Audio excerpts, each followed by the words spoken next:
Tervist! Täna 29. septembril tähistame maailma südamepäeva.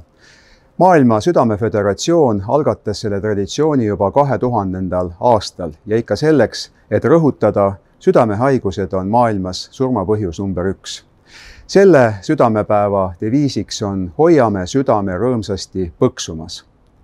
Südame tervis on eriti oluline COVID-19 pandeemia ajal. Me teame, et südamehaiged on palju haavatavamad selle viiruse poolt.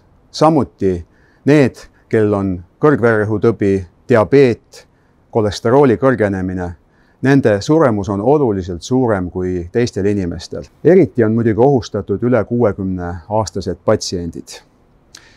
Hiinas, Itaalias tehtud uuringud näitavad seda suurepäraselt.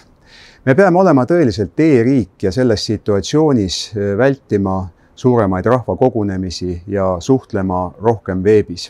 Südamehaigetel peab olema kindlasti ühekuuline ravimite tagavara, nad peavad käima regulaarselt visiitidel oma arstide ja õdede juures.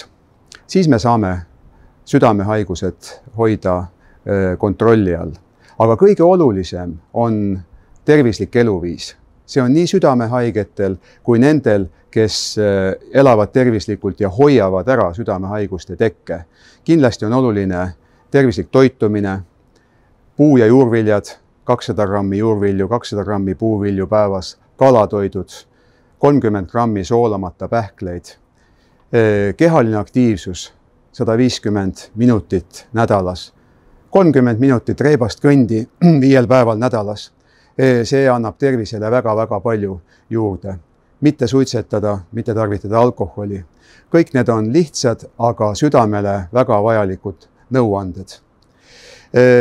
Maailma südamepäeva eesmärgiks on pikem, parem ja tervislikum elu. Seega olgem oma südamele sõbraks.